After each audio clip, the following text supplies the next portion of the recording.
Welcome, welcome. We have made it, and already it is week, technically 8, but 7 is wrapping up tonight. Another doubleheader week. I absolutely hate this. Mike, are you enjoying these Monday games? Because it's still just driving me insane.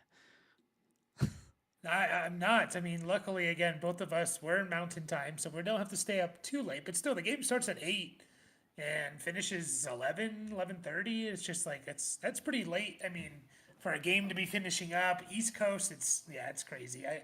Not a big fan. I think it's our last one, though. I think it's our last one. And so we've made it, we've made it. Yeah, I guess.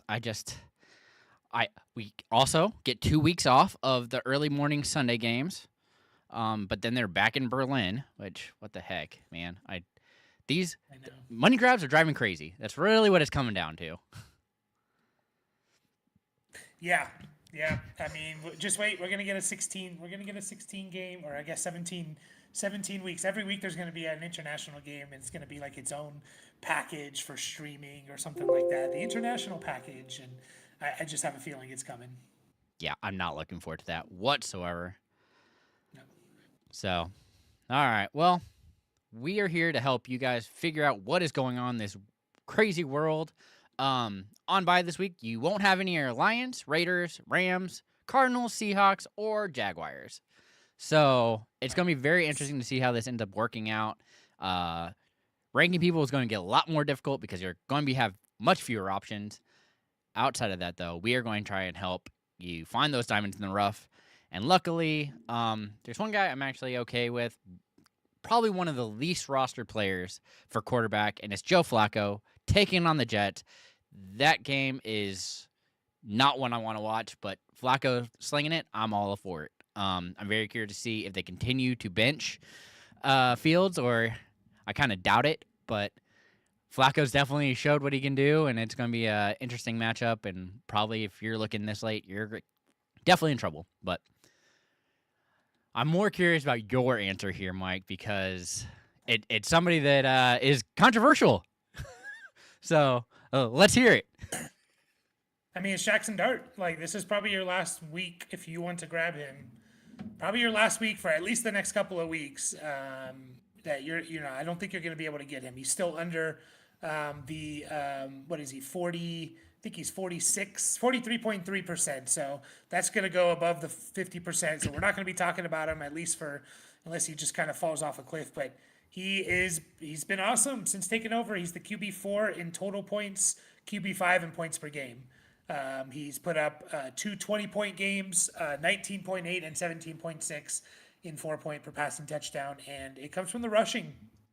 It's the rushing production. He didn't have a whole lot this last week. He did get a touchdown, but he has 3 rushing touchdowns and 175 yards rushing in 4 games. So he's averaging, 40 yards of rushing per game. He's good potentially for a touchdown. So, I mean, it doesn't look great. He did that against Denver, Philly, like the Chargers before they got all beat up. Like, he's done that 3 of the 4 defenses, I would say. Chargers we'll see, but Philly and Denver back-to-back weeks, good defenses, and he was kind of he put up these 2 20-point plus games. So I'm just buying into it now. The rushing production's there. Yeah, and even then, like, I was iffy on it because of how good up until this past week the Broncos defense was. And so I don't know, man. It just seems so risky. People were upset. I get it. I was very much on benching Dart just after seeing what the Broncos did to just dismantle Fields the previous week. But this was crazy. I was not expecting this at all. And so it's definitely interesting to see. You can definitely still see a lot of the rookie mistakes that are coming through, but I don't know. I'm still just so wary to trust it. Yeah, I get it, and I'm not. It's totally different. It's just, man, if you're getting that many points on the ground, it just makes your floor, like, you don't have to pass for that much when you're giving me 5 6 points on the ground. I know it doesn't seem like a lot, but literally, like, throw for 200 yards, throw a touchdown, and you're looking at a 17-point game in 4 point per passing touchdown because you rush for 5 points, whether that's through a touchdown or through 50 yards or whatever. So, and he's doing it. He is absolutely doing it now. How long does he stay healthy? We'll see, but he's healthy now, and that's all we can go off of. Yeah. All right, but just is what it is at this point. It's too difficult to sit him. You're gonna have to roll him out. He's still available, and if this is for real, you're gonna be pleasantly surprised. I think it's gonna end up working out for you because again, that rushing floor is something real, and it would have been just so nice to see him with a better wide receiver. But Wandale continues to be the one he's looking at. So with that in mind, we'll get out of quarterbacks, move into running backs. And the guy I'm going for is Jerome Ford, 26.5% rostered. Again, it's Judkins and him in games that they're going to be chasing. The fact that he came in and looked like the one who's going to be backing up Judkins, it seems like he's going to be very viable moving forward. He's only 26.5% rostered. Also now with the news of potentially him getting traded, that also kind of sparks some things. I'm iffy on it, but when it's looking at handcuffs, I think he's a direct handcuff for Judkins. Thought he was going to be shipped to the Shadow Realm. Didn't happen. He has carved his way back up, and so very interesting to see how it goes. But I kind of like your names a little more, specifically maybe a Cardinals running back. So who do you have here, Mike? Yeah, I mean Kyle Monangai, 4.2% rostered. And this is nothing against DeAndre Swift or anything. I think Swift has been awesome this year, and if you bought into Swift being a good player, then it's kind of paying dividends for you. But they are using Monangai more, and so is this becoming a little bit more, Ben Johnson coming from the Detroit system and Gibbs Montgomery and running those guys like one of the few 50-50 splits, that you could trust year in and year out. Like, is that happening? Is that happening for the Bears? Monangai and DeAndre Swift. So we saw Monangai get 31 snaps to Swift's 36. Mostly the early down stuff was split. Monangai did have slightly more third down snaps, basically split short yardage. Goal line, Monangai got one of those, one of the three, and then 2-minute drill with Swift. So he's going to have to be pretty efficient and stuff like that. But if this offense gets a little bit going, if they start to run the ball a little bit more, we could see something there, So I don't mind, picking up Monangai here and just kind of see what happens. Plus, he's, if something happens to Swift, then you potentially got like a little bit of a league winner here. So definitely picking him up for future weeks. And then it's Zonovan Knight, Zonovan Knight, Bam Knight, whatever you want to call him. I say Zonovan because I think if you look him up, you have to Actually look put for it in. Zonovan. So It's not under BAM. what's that? It's not under BAM unless you're Oh, in Sleeper. It might be under yeah, BAM and Sleeper, but in most other leagues, it's going to be Zonovan Knight. yeah, yeah. So I want people to search for the right name. But I think there's one more week. Is Benson? I know the Cardinals are.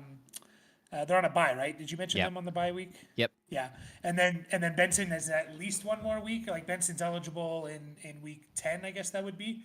If I'm getting that right, so you could get one more of the Cardinals backfield, and Bam Knight was the better player. They also mixed in Dearness Johnson a little bit, which is a little bit frustrating because he took a lot of the third down and some of the 2-minute drill stuff. But Bam Knight seemed to get majority of the snaps, and he's getting the early down and the short yardage stuff. They didn't have any goal line snaps, so we don't know for sure who their goal line back out of this trio is, but we assume it's Monangai, Bam Knight.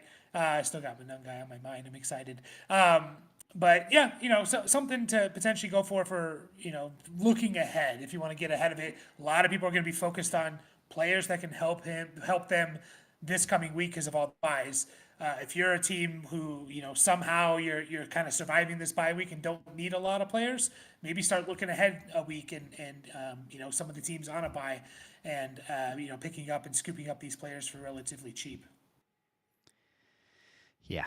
So actually, Vinny's come in and is asking if Aaron Jones is still out, would you add Kenneth Gainwell or Brashard Smith?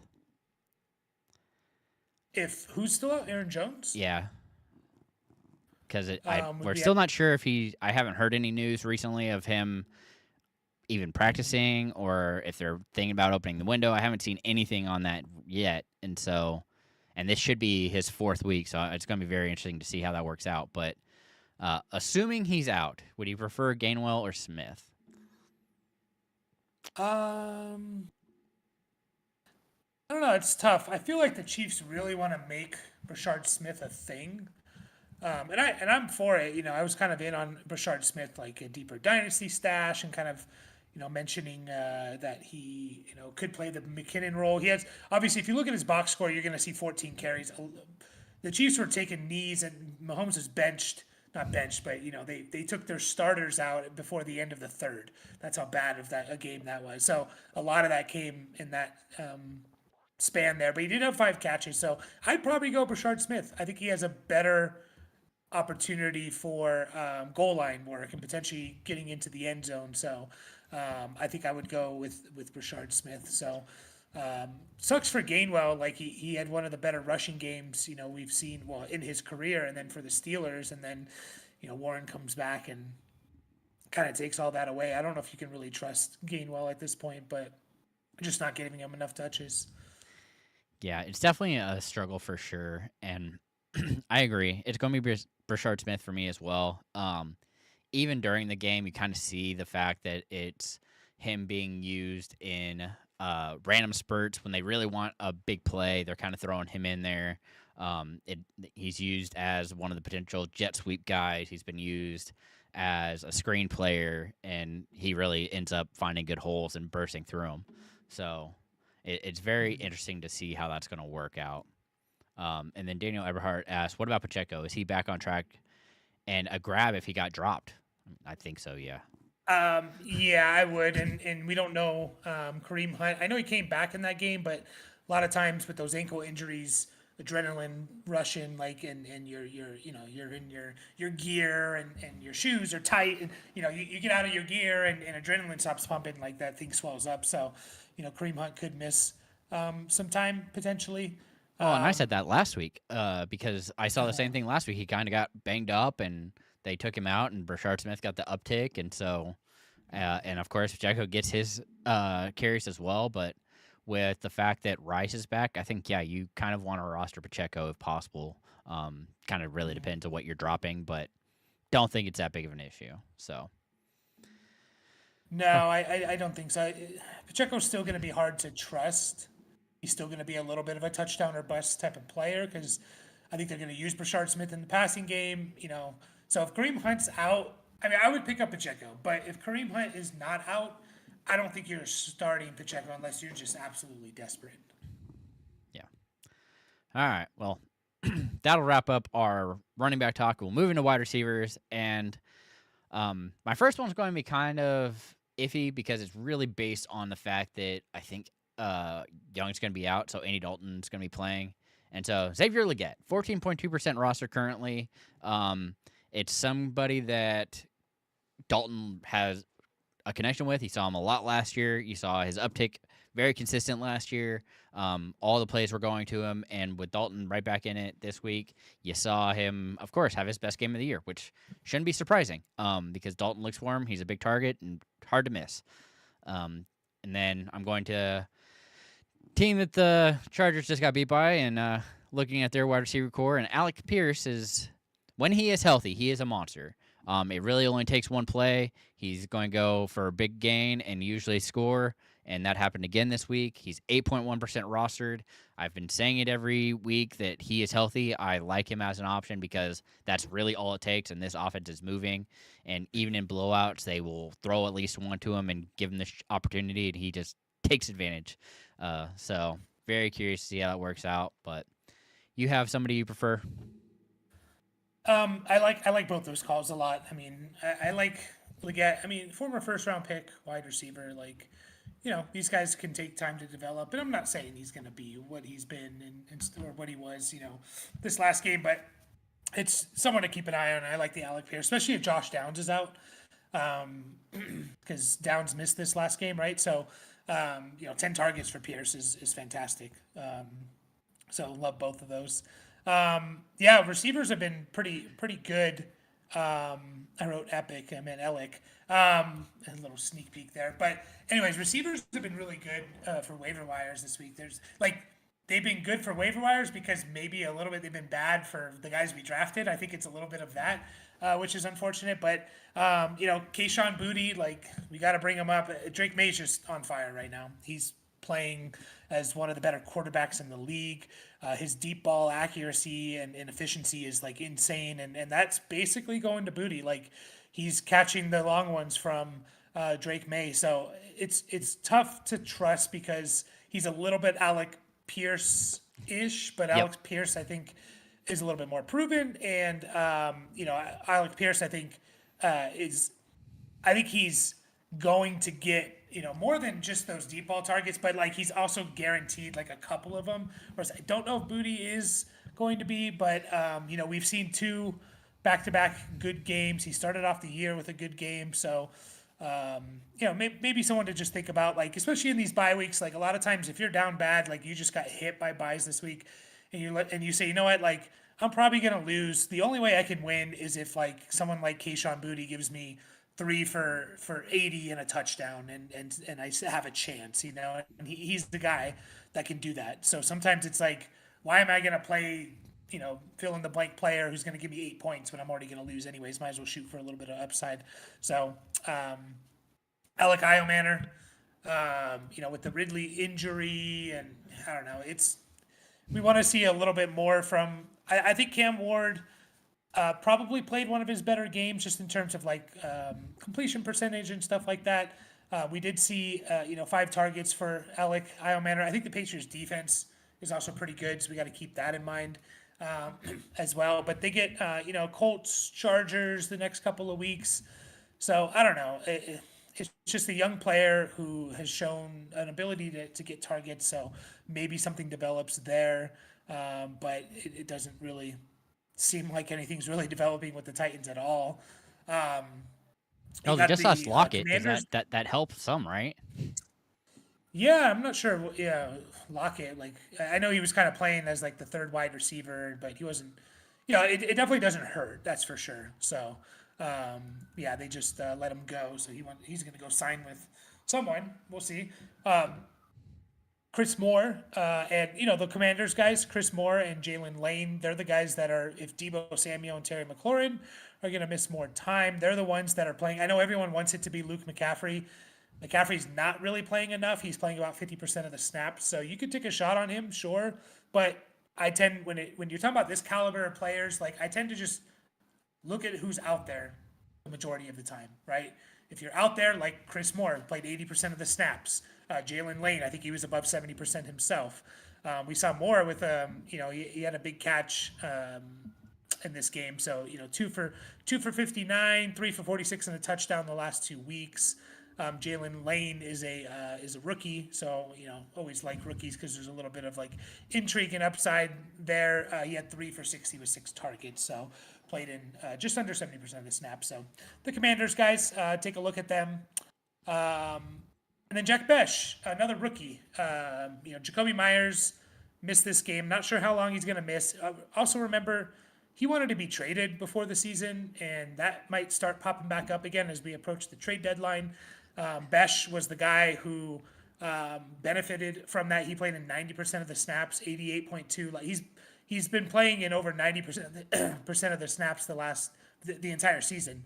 So he had 4 for 40, which is actually pretty good considering what did Geno pass for? Like less than 100 yards or something. So not bad considering the Raiders only passed for like 80 yards. So 67 yards Geno Smith passed for. Terrible. But 40 of that went to Besh. So a lot of options there. If you need starts, I definitely like your guys maybe a little bit more long-term stash, like some of the younger guys like Besh or Elick. Yeah, definitely. When you're looking at those, you're definitely more looking at dynasty than you would be for a redraft. But completely agree that those are people that, if you're looking, I really like Lane and Besh in dynasty for sure. We didn't talk about him, but Vinny is asking thoughts of adding Mims or Franklin for PPR flex. I mean, Sure. do you trust it? No, but I mean, I don't trust a whole lot of these guys. Like, man, I wish they would play Mims a little bit more. Keep in mind, they were obviously the Chasing game was like amazing. They put up crazy. 33 points. Yes, and so Mims played a lot more, and by a lot more, he played 53% of the snaps. That's a lot for Mims. But they're not going to be chasing points like that. They're not going to be in three wide receiver sets that often. Basically, the entire second half, if I had to guess. So if I had to choose one, I would choose Franklin of the two Broncos receivers, just because I know he's going to be playing more, and I'm going to take a shot there. So Mims is definitely the explosive one. We saw Franklin. He started off the season kind of playing well, and then it's faded a bit. So I would go Alec Pierce over both those guys. I think someone like Leggett and Franklin, it's kind of pick your matchup, pick who you like. But I would definitely go Alec Pierce over all those guys. And if you're choosing between like Leggett, Booty, Mims, Franklin, it's kind of like, yeah, just go with your gut, I guess, and hopefully you're right. That's kind of like it's like rolling the dice, or spinning the wheel like we like to do. So Yeah, he of course brings up, would he consider flexing Mims, Franklin, or Leggett? He has Rico or Chuba to start. So I mean, I'm kind of okay sticking with Dowdle right now. However, if you're chasing the upside, I'm more likely going to go with Leggett and Franklin. It will really be game script dependent. So I'd much rather go Leggett right now with the potential that Young's out and Dalton's under center. But even true. then, that's really what you're hoping to start Leggett at all. Otherwise, I'm going to probably just play Dowdle. So you got Panthers playing the Bills, so it could be a game script of throwing. But then you got the Broncos playing the Cowboys, and the Cowboys were looked good yesterday, but they've been kind of like the Cowboys have just been fun for fantasy, like players to have, players playing it against them. So does it get back? That could be a big shootout there. I might lean one of the Broncos guys there just because I'm predicting a shootout in that game. So I wouldn't mind leaning. But you said also Dowdle or Hubbard is in the mix too. Yeah, a lot of options out there for Vinny. Yeah, yeah. Uh, Dowdle didn't have a bad game. He just didn't get in the end zone. Like he had 90 total yards, 95 total yards with with a catch. Like he just didn't get in the end zone. yeah, that hurts. But Chuba definitely took. Chuba played more, so that's a little tough. I might go one of the Panthers. I might go one of the running backs as well. Yeah, because So I just kind really of think it depends. comes down to the fact that Dowdle didn't score, but even though Hubbard got the start, it really looked like it was going to be Dowdle that clearly had the better yards per carry. They are going to clearly have a split, but once one goes off, I don't think you can put it back in the bottle. It's just not going to happen. So, um, Yeah. you're right. Bears and Ravens and Cowboys and Broncos have the highest over under right now for the next week. So that'll be a couple games to definitely be watching. Yeah. I mean, just look at the Cowboys and follow like their season. Like it's insane A roller what coaster. they're doing. Yeah. I mean, just 44, 30. Yeah. Even the Commanders put up 22 points in kind of a Jay Daniels getting hurt and stuff. So, anyways, yeah, I think I might go. I wouldn't mind one of the Broncos ones and just taking a shot on that. It really depends on what you kind of need, and you might not know that until later in Sunday afternoon or whatever. But if you need to chase some upside, maybe go someone like a Mims and say, okay, do what you did last week, and I could win. All right. And then Everhart's bringing up, you got to know thoughts on Coker, because that's actually a pretty good question because we haven't touched on him. It was his first game back.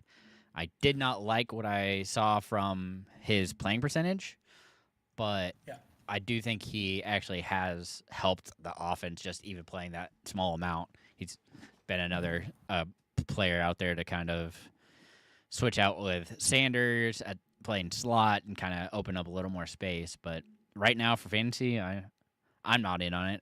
Do you have any hope yeah. for it or?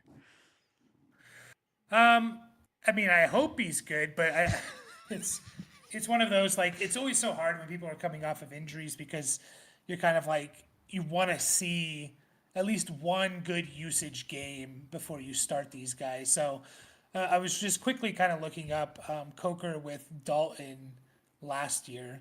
I don't know if Coker really, when he started to come on. So I'm looking at it. Dalton played weeks 3 to 7, and Coker in that stretch he played. He kind of started going in week 5. So basically like 3 games where Coker actually started playing, and yeah, 4 for 68, 3 for 30, and 1 for 10. So nothing really to write home about. But you know, it's a small sample size. So I want to wait. I want to wait before I'm starting Coker. I need to see more usage, and we haven't seen Tetaroa and Coker playing together, so we don't know if like Tetaroa takes kind of Coker's role a little bit, or what's going on here. So I think I would wait. All right. Well, that'll wrap up wide receivers. We'll move in tight ends because everybody cares.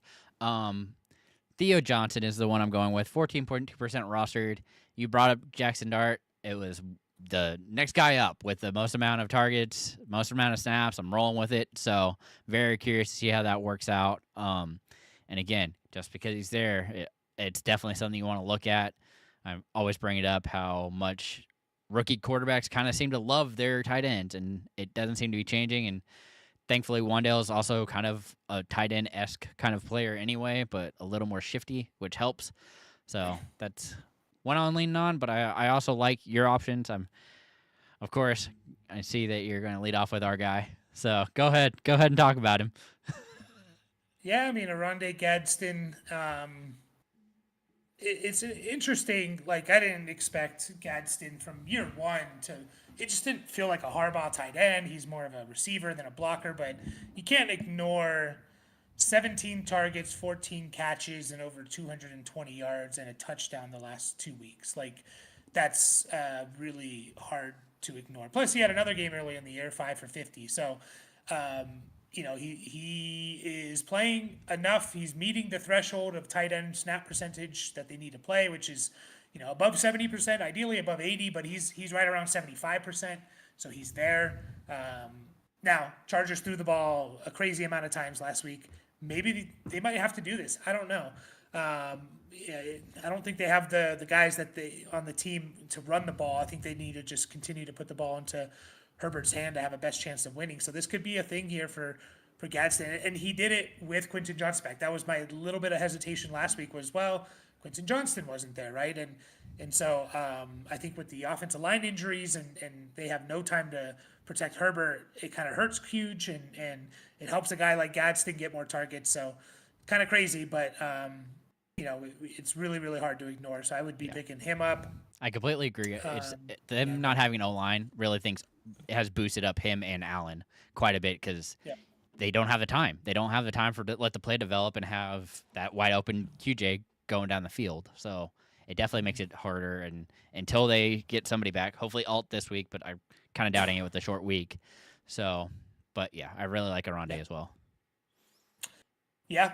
Yeah. And again, he's a very talented receiving tight end. I was hesitant on him in general because he's a tweener. He's one of those tweeners, and I'm like, they normally don't get on the field a lot, and especially in a run first offense. This was before the season, and obviously all that changes within the first month. So, AJ Barner is another one here, playing a lot of snaps. Former fourth round pick by the Seahawks. He's playing about 80% of the snaps to start the year. He has 4 touchdowns this year. Is kind of decently involved in their passing game. So that's another team where it's like, okay, you have like Cooper Cup. Obviously, JSN's a monster.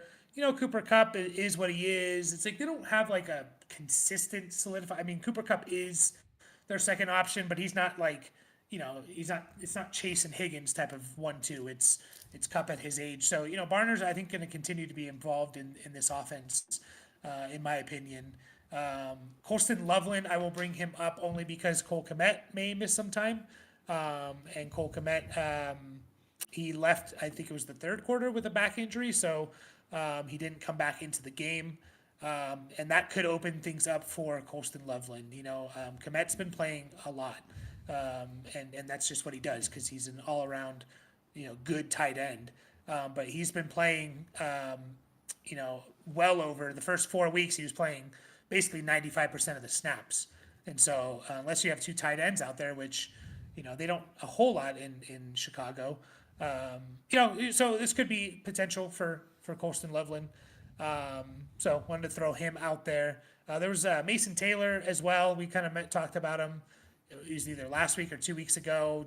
Obviously, hasn't been as exciting as we thought.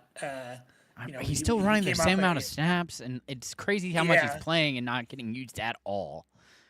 yeah, especially with no Garrett Wilson. He thought, oh, Mason Taylor's going to have 10 targets, but their team just sucked last week. So, um, you know, last time we saw him against, last two times we saw him against bad defenses. Miami, 7 targets, 5 catches, 65 yards. Dallas, 12 targets, 9 catches, 67 yards. He played Denver and Carolina. I think Carolina's defense is actually pretty good against quarterbacks, and we know what Denver is. So I think the Jets' schedule eases up here. They get the Bengals.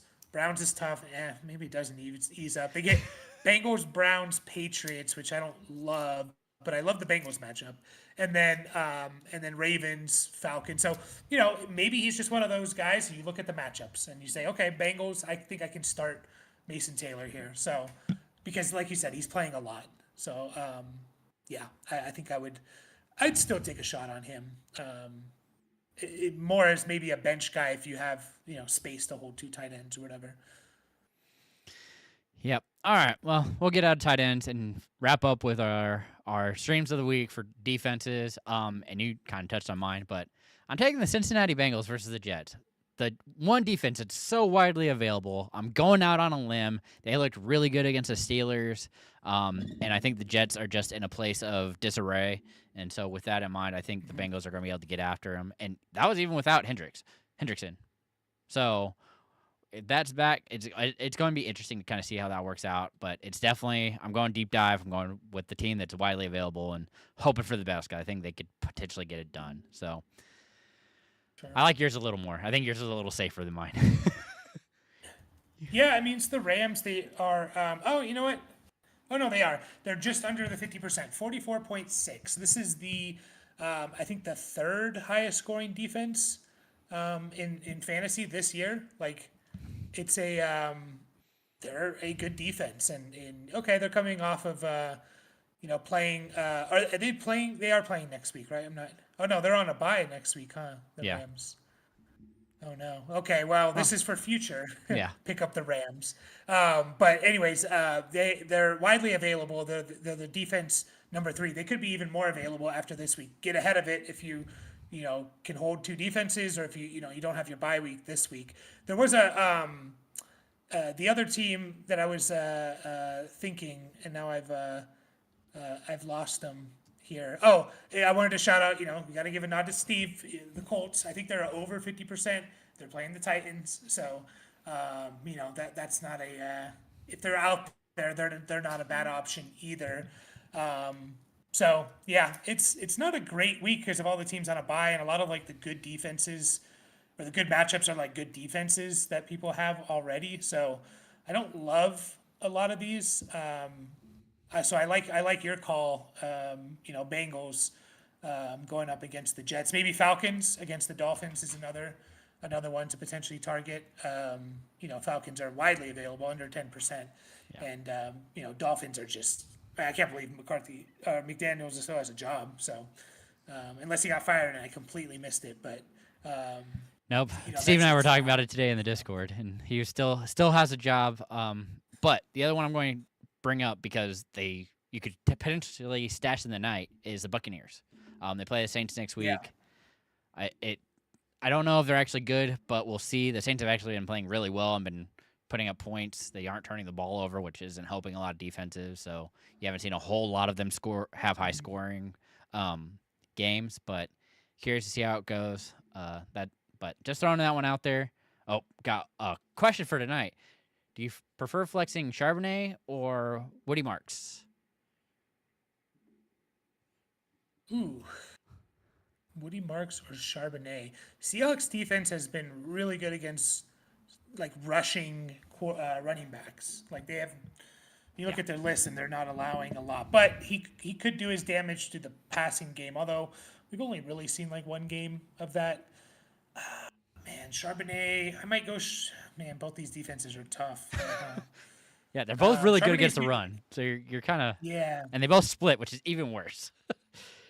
Yeah, Charbonnet has been getting the value touches, the 2 minute drill, third down, goal line stuff. So I might lean Charbonnet and just hope he gets into the end zone. I don't think I think Chubb's gonna be their goal line guy. So I don't know. Which way are you leaning? I might just lean Charbonnet and hope he falls into the end zone. It's kind of what I'm thinking. I think I go with better offense right now, and that just I wish I could say that I want the Texans to bounce back, but unfortunately, with how they've been playing, they are coming off the bye, so it's going to be interesting to see how that works out for them. So we'll see. I still think right now I'm playing Charbonnet and hoping that they have decided to switch to Woody Marks, but until that actually happens, I'm going with the guy that I know is getting the high value touches. So, yeah, yep. All right. Well, you are out of here. I am out of here. I hope you all have a good week. Watch these two games, enjoy them, and yeah, I think we're going to be done. Remember, as always, to keep up the nonsense. We'll see y'all next week. Have a good one.